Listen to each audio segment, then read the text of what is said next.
Heureux de vous savoir nombreux à l'écoute de Sota FM. Nous sommes aujourd'hui lundi 17 juin de l'an 2024. Mesdames, Messieurs, bienvenue dans cette édition dont voici les grandes articulations. Baccalauréat session de juin 2024 au Bénin. Les candidats sont en composition depuis ce matin sur l'ensemble du territoire national. Ils sont plus de 115 000 à aller à l'assaut de ce premier diplôme universitaire. Le top des compositions a été donné au CG1 d'Assa. Au centre du Bénin, des membres du gouvernement y étaient. On en parle dans cette édition. Journée mondiale de lutte contre la désertification et la sécheresse. L'événement est célébré dans les 4 coins du monde ce 17 juin de chaque année d'ailleurs, depuis plusieurs années. Comment cette commémoration se fait ici à Malanville? Les précisions sont à suivre. Et en autre religion, la communauté musulmane du monde entier est en fait, elle commémore depuis hier la Tabaski, symbole de la foi et du sacrifice. Quelle est l'ambiance sur place ici à Malanville? On en parle. Ces principaux titres viendront s'ajouter d'autres nouvelles d'ici d'ailleurs. Mesdames, Messieurs, merci de faire du silence autour de vous et installez-vous confortablement.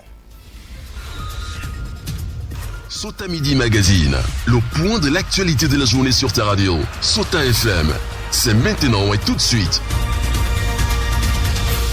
C'est parti depuis ce lundi matin pour l'examen du baccalauréat session de juin 2024 au Bénin. Les plus de 115 000 candidats à l'assaut de ce premier diplôme universitaire planchent dès ce jour sur l'ensemble du territoire national. Et c'est le CG1 d'Assa dans les collines qui a abrité le lancement officiel des épreuves.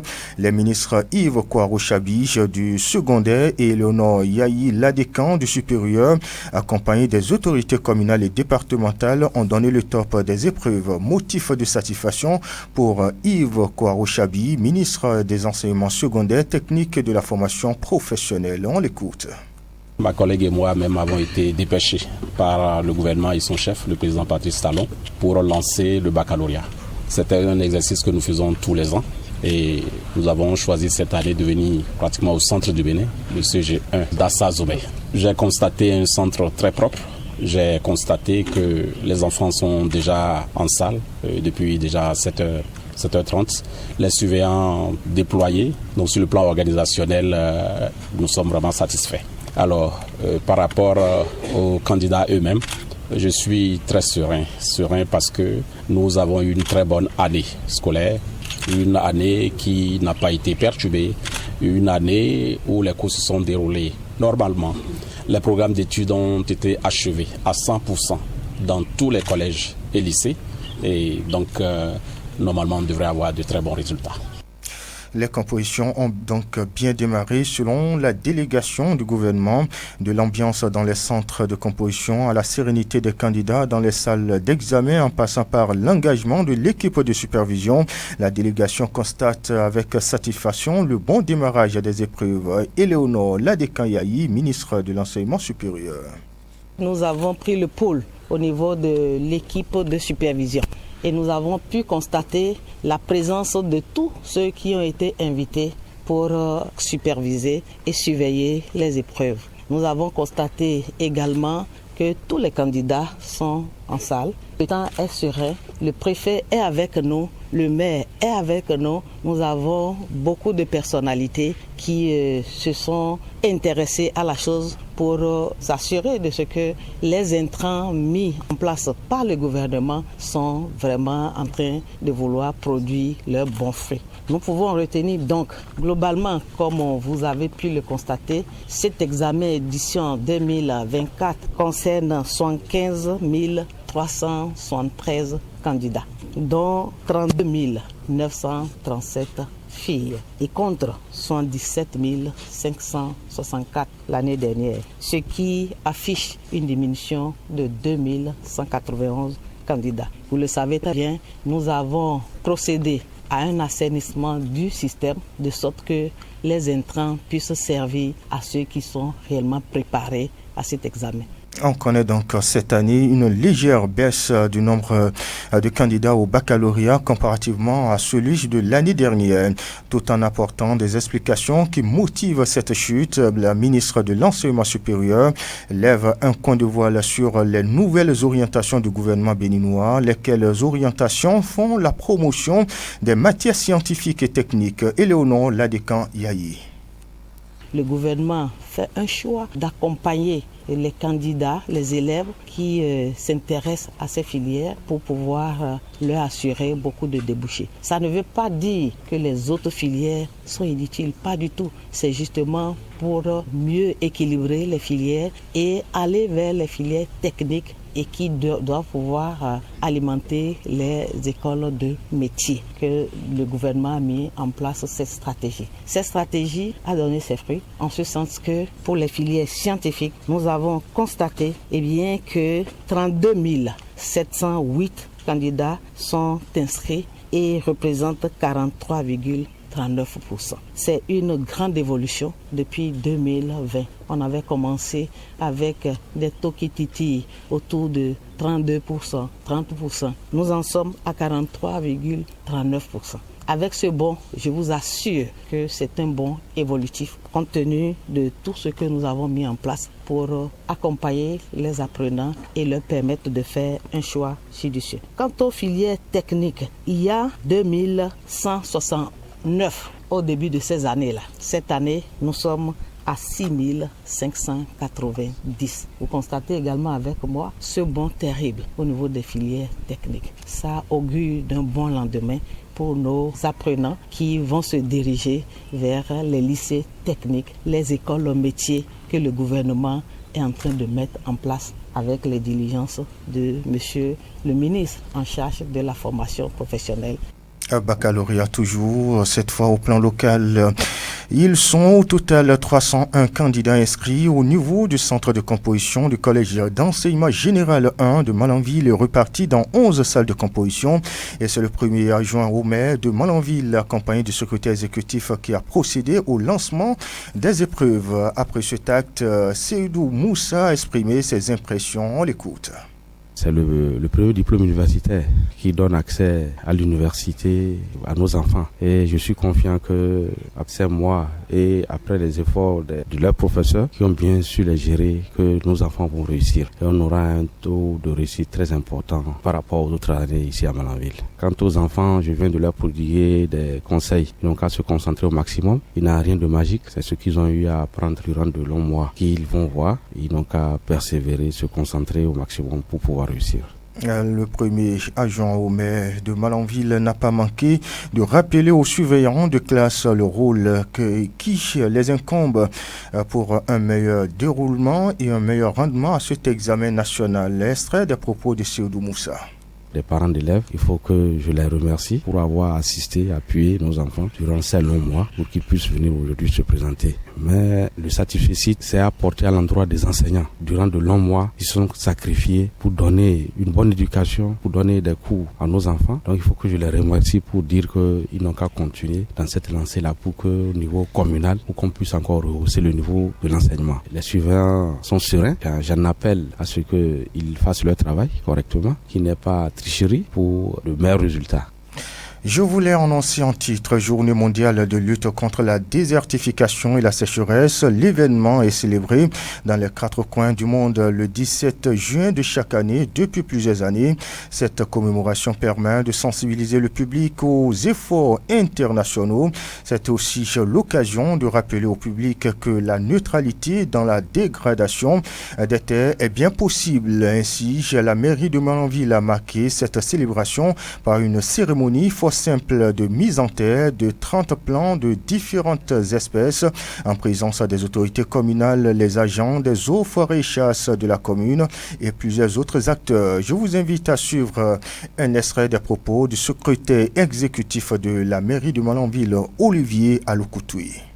C'est une journée très forte parce que nul ne doute de la valeur écosystémique importante d'un arbre. Et la commune de Malanville est exposée constamment aux effets néfastes du changement climatique. Et quand on parle de changement climatique, c'est déjà la désertification, la sécheresse, nous la vivons énormément. Et ces genre de journée, nous devons en profiter et appeler tous les acteurs à observer des comportements civiques, des comportements citoyens responsables en matière de l'environnement. C'est ça qu'il s'agit parce que au niveau de la mairie, nous avons la responsabilité entière, la compétence également, mais les efforts seuls de la mairie ne pourront pas vraiment penser cette grande plaie ouverte au niveau de l'environnement. Je voudrais vraiment compter sur les uns et les autres, notamment les populations, pour manifester vraiment leur citoyenneté, leur civisme environnemental.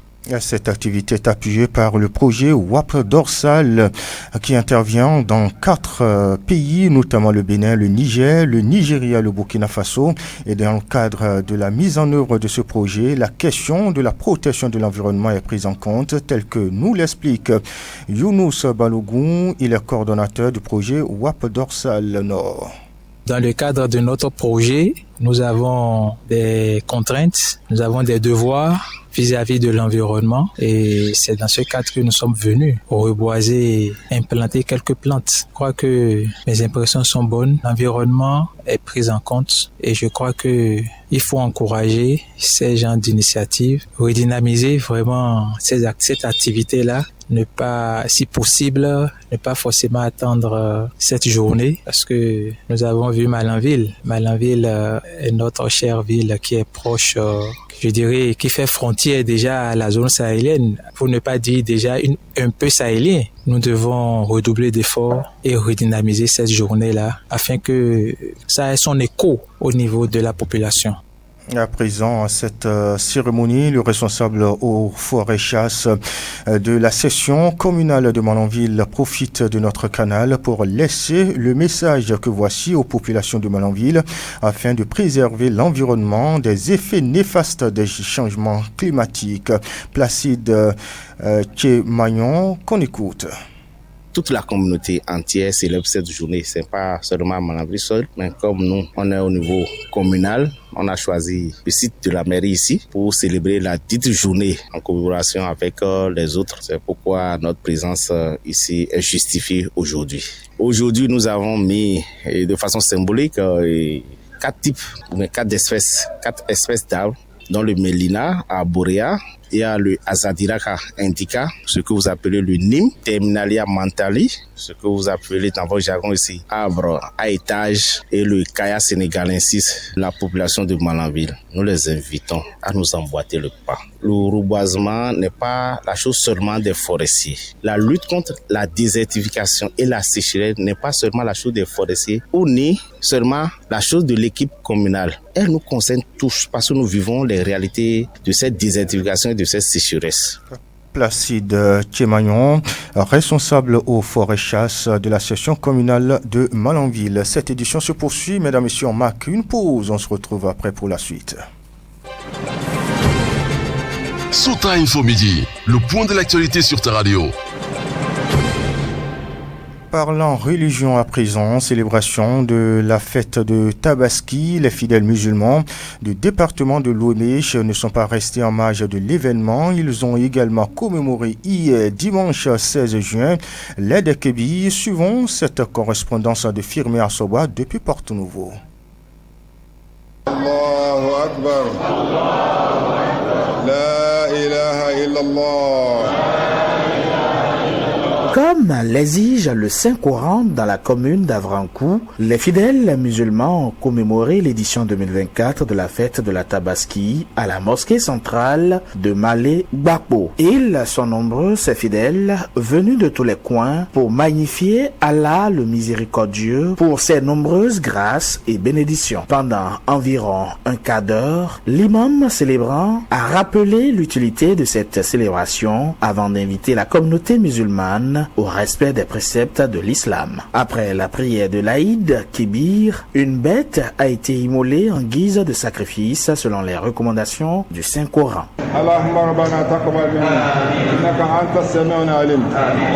L'imam Inoussa Salami définit la fête de Tabaski comme une fête de crainte et de foi. La fête de Tabaski, il y a beaucoup de paroles là-dessus. C'est une fête de crainte, une fête d'augmentation de foi. Celui qui a la foi en Dieu doit augmenter sa foi aujourd'hui. Que Dieu nous garde toujours, que Dieu fasse qu'on s'augmente toujours dans la foi, dans la crainte d'Allah. Et on a prié à ceux qui sont à la Mecque aussi. Et on prie à toute la communauté musulmane du Bénin et pourquoi pas tout le monde entier. Qu'Allah bénisse tout le Bénin entier, tous les musulmans, même les chrétiens. Quelques fidèles ayant pris part à cette prière ont témoigné leur reconnaissance à Allah pour ce moment d'action de grâce. C'est une grande fête qui nous rappelle chaque année l'histoire du prophète Ibrahim et son fils. Nous remercions le Seigneur de nous avoir fait voir ce jour. C'est un jour qui nous rappelle la crainte de Dieu. C'est vrai, c'est une journée de fête que nous tous nous voyons, mais en réalité c'est un mois rempli de beaucoup de bénédictions. Porto Nouveau, Firmé Assogba pour Sota FM.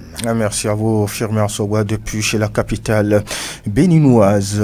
Une fête marquée par l'immolation. Il s'agit bien entendu de l'Aïd Kébir, la Tabaski. Après cette étape, il est souvent recommandé aux fidèles le partage de la viande. Comment doit se faire la répartition des viandes? Nous avons posé la question à une islamologue ici à Malanville. Je vous invite à suivre les éléments de réponse de Ibrahim Adam.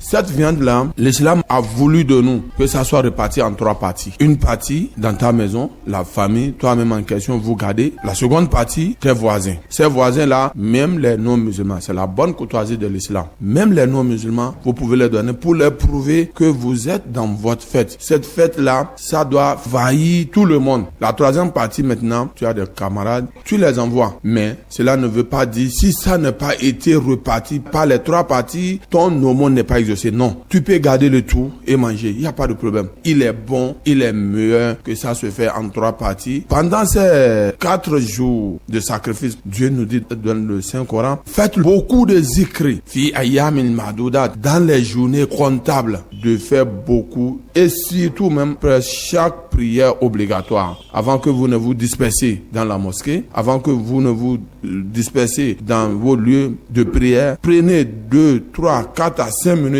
pour faire ces recommandations du Saint-Coran. Donc c'est ça l'importance. Ce leader religieux profite pour inviter les fidèles musulmans à toujours respecter les prescriptions islamiques. Ibrahim Adam, islamologue à Malanville. Nous allons vers la fin de l'année islamique. Que tout un chacun de nous, il n'a qu'à faire attention. Avec quel caractère il veut fermer la porte de cette année. Parce que ils vont rendre compte le jour de la résurrection de nos comportements, de nos faits. Essayez de fermer l'année bénie là avec des bons yeux. Le repentir, le partage, la joie, la fierté, la tolérance et consort. Faudrait pas que le jour de la résurrection, on va montrer tes œuvres. On va trouver que tu as fermé cette porte avec des fornications, des vols, des tricheries et consorts. La fête, c'est pas le désordre, c'est pas d'aller boire, c'est pas d'aller filer dans la ville, c'est pas d'aller se remorquer avec des jeunes filles, aller dans les buvettes. Non, c'est des adorations. Donc prenez soin. Nous laissons nos jeunes filles traîner dans la ville, soit disant que c'est la fête. On va jusqu'à trouver des jeunes filles après 20h, 21h en disant qu'ils sont en train de faire caille ici. Non, l'islam n'a pas dit ça. Et parlant de la fête de Tabaski, nous avons recueilli pour vous les propos de quelques fidèles musulmans au lendemain de l'Aïd Kébir. Selon ces derniers, l'ambiance festive se poursuit jusqu'à la fin de la semaine. Suivez plutôt. Bon, de notre côté, alhamdulillah, je rends grâce. Puis il y a plein de personnes qui a pu fêter, malgré la difficulté qui est sur le territoire du Bénin. Les gens ont arrivé à faire leur fête tranquillement, alhamdulillah, par la grâce de Dieu. Ça s'est bien passé. Bien fêté, on a beaucoup enjaillé parce que ça fait longtemps, les gens ne se voient pas. Il y a d'autres qui ont quitté ailleurs pour venir au village faire la fête du Tabaski. Vraiment, c'est très important que chaque commune peut faire ça, alhamdulillah, ça va. On demande à Allah de nous donner une longue vie et puis trouver une solution par rapport à ça pour que chaque année ça doit être animé comme comme chaque fête qui arrive. Alhamdulillah, on a bien fêté. Ouais, on a bien fêté, parce que c'était 3 jours normalement. On a bien fêté, on a mangé, on a tué nos moutons, c'est l'essentiel. On a bien mangé, on a s'amusé ensemble, on a joué au foot. Bon, Dieu merci, on remercie Dieu, on a bien fêté. Tel que ils ont monté à Arfa, c'est fini. Lendemain, on fête. Mesdames, Messieurs, bonne fête à toute la communauté musulmane. Cette édition se poursuit. On parle sport après cette virgule. Le sport dans son ensemble et avec toutes les disciplines, c'est sur Sota FM, la meilleure pour les informations sportives d'ici et d'ailleurs. Dans cette édition football avec vous, Bruno Gaclé. Bruno, bonjour. Bonjour, Lukman Routio. Bonjour aux amis du Curon. Et nous parlons de la Super League Pro, la phase retour des rencontres à disputer après-demain. Oui, Lukman Routio. D'avant, il faut préciser que les rideaux sont désormais complètement tombés sur donc, la Super League Pro 2023-2024 dans l'après-midi, d'ici, en tout cas, cette semaine, dans l'après-midi du samedi 22 juin, mais bien avant son épilogue. Dadien Football Club, actuellement deuxième au classement au terme de la 22e journée, un peu d'orge et déjà écrire l'une des plus belles pages de son histoire dès mercredi 19 juin prochain. Allez, voici un peu le classement des rencontres tout de suite. Aspac va jouer contre Sobemat à partir de 16h. Ce sera à Tofor. Dadien croise les crampons contre Cavalier FC à Plaroué. Ce sera toujours à 16h. Damissa FC contre Dynamo. Ce sera à Ndali à 16h. Dragon Coton FC à 16h au stade Charles de Gaulle. Espoir contre Banigansé FC. Ce sera à Savalou à 16h. JS AS Cotonou, Pobé donc à 16h. Requin va jouer les crampons contre Ayema à 16h également. Ce sera à Kassato. Et pour finir, Lukman Rocho, Takouné joue les crampons contre Lotopopo à Kandi et ce sera à 16h. Le rendez-vous ce sera pour ce mercredi 19 juin 2024. Lukman Rocho. Merci pour ce point de la Super League Pro, Bruno Gaclé. Tout à l'heure, donc, je me tourne vers David Labo. David, bonjour. Lukman Rocho, bonjour. La nouvelle hors de nos frontières, c'est avec vous. On démarre avec le Nigeria. Le Nigeria confronté à une inflation record, Florent, les 34% en mai.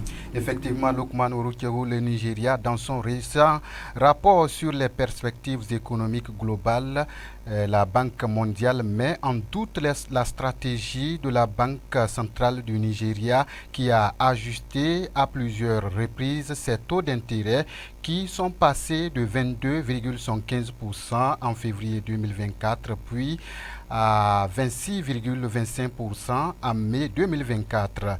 La Banque mondiale estime qu'il y a une possibilité que les resserrements de la politique monétaire ne parviennent pas à freiner les inflations alors que la croissance risque bien de stagner en 2024-2025. Le Burkina Faso. Ce dimanche, les nouvelles photos du chef de l'État burkinabé ont été diffusées à l'occasion de la fête de la Tabaski. Oui, Lukman Routio, ce dimanche, au Burkina Faso, de nouvelles images du président de la transition ont été diffusées à l'occasion de la fête de Tabaski. Une manière de répondre aux questions des Burkinabés. La photo du capitaine Ibrahim Traoré a bien été prise hier matin sur le terrain à l'université Joseph Kizerbo à Ouagadougou. Ah oui. Oui, chez la RDC, ce sera dans nos prochaines éditions. David Labo, le temps s'en est allé. Rappelons très rapidement que c'est la fin de cette édition, mais avant de vous quitter, retenez pour l'essentiel que baccalauréat session de juin 2024 au Bénin, les candidats sont en composition depuis ce matin sur l'ensemble du territoire béninois. Ils sont plus de 115 000 à aller à l'assaut de ce premier diplôme universitaire. Le top de composition a été donné au CEG1 d'Assa par des membres du gouvernement. On en a parlé aussi, on a fait le point sur place ici à Malanville. Et en autre religion, la communauté musulmane du monde entier est en fait, elle commémore depuis hier la fête de Tabaski, symbole de la foi et du sacrifice.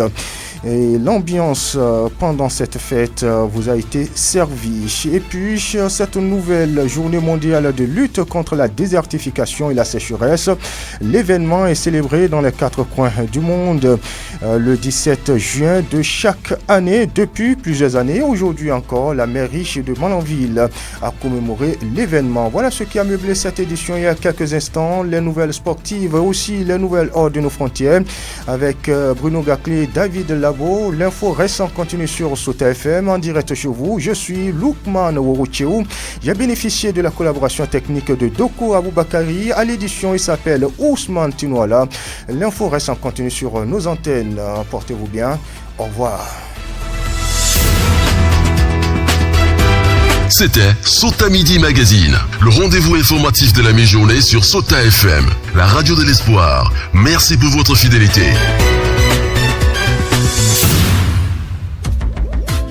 Suivez la chronique en français facile sur Sota FM.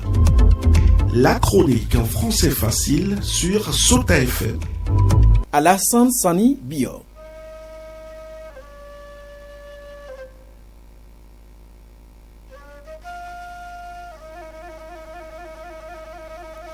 Bonne chance aux candidats. C'est la phrase fétiche qui vibre sur toutes les lèvres en ces temps-ci. Parce que les candidats en ont besoin. Après 9 mois de classe, ils ont 3 ou 4 jours pour montrer ce qu'ils ont appris. L'exercice n'est pas aussi facile, même si ce n'est pas un concours. L'élève moyen peut s'en sortir, mais il faut de l'application et de la sérénité surtout. C'est pourquoi l'expression « bonne chance » est la bienvenue pour chaque candidat. Parce que quand la chance t'accompagne, aucun obstacle n'entrave ton succès. Rien ne peut occuper ta pensée pendant que tu es face à l'épreuve autre que celle liée aux questions auxquelles tu es soumis. Et les réponses à ces questions arrivent aisément. Cependant, l'expression « bonne chance » ne suffit pas. Ces jours-ci, les enfants ont besoin beaucoup plus d'accompagnement. Les parents ont le devoir de se rendre disponibles pour eux malgré leurs occupations. À défaut, ils doivent trouver quelqu'un qui soit là pour eux au regard de la sensibilité de la période. À moindre de convenu, l'enfant peut tout rater. Il faut une stabilité psychologique. Les parents doivent donc veiller à cela et éviter de crier sur les candidats durant toute la période. Évitez de leur mettre la pression avec des menaces. Même si c'est votre habitude, montrez à l'enfant qu'il est une personnalité aujourd'hui. Une personnalité à qui on doit tout le respect, à qui on réserve tous les soins possibles. Il en a besoin pour traverser le moment. Le manger ne doit pas en manquer. Et il faut toujours quelqu'un qui va l'encourager à la sortie de chaque épreuve. Que cette personne soit sur les lieux de composition avec lui pour veiller à tous ses besoins. Ne l'abandonnez pas seul. Cela peut l'encourager à mieux faire. Il saura qu'il ne compose pas seul. Il saura que toute la famille est avec lui. C'est banal, mais c'est très important. Votre présence dans le centre peut l'aider en cas de soucis de santé. Veillez à ce qu'il dorme à temps et se réveille tôt. Je sais que vous êtes déjà conscient de toutes ces dispositions, mais la répétition est pédagogique. Tous les examens ont besoin de ces attentions à l'endroit des candidats. Malheureusement, on voit des candidats qui marchent sur des kilomètres pour aller composer. Vous n'êtes pas incapable de lui garantir le transport de quelques jours seulement pour cet examen. Vous devriez donc comprendre les dispositions pour lui assurer cela, parce que la réussite à l'examen est la réunion de toutes les conditions essentielles. La grave erreur que les candidats même doivent éviter à jamais, c'est la correction des épreuves avec les amis avant la fin de l'examen. Parce qu'il est fréquent de voir les candidats à la fin de chaque épreuve tenter d'échanger sur celles déjà composées. C'est ce qu'il ne faut jamais faire, parce que ça décourage quand on a l'impression qu'on ne l'a pas bien traité, alors que vous pouvez vous tromper de ce que vous pensez. Des cas pareils ont conduit facilement à l'échec des candidats. C'est pourquoi il faut l'éviter au maximum. Vous finissez avec une épreuve, classez-la et concentrez-vous sur l'épreuve suivante. Ainsi, vous décrocherez votre baccalauréat comme de l'eau à boire. Citoyens de la République, c'est tout pour aujourd'hui. On se reprend très prochainement.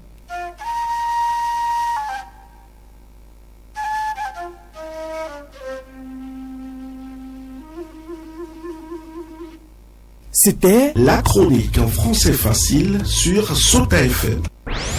Dans la Liborie, la différence a un nom. Sota FM, la radio de l'espoir.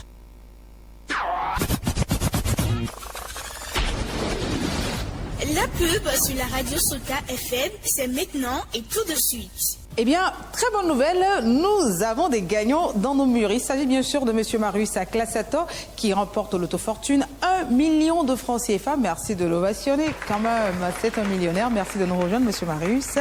Et à sa suite, je reçois également Mme Clarisse Atindéou qui gagne au Loto Fortune 4 997 500 francs CFA. Applaudissements pour la ramener jusqu'à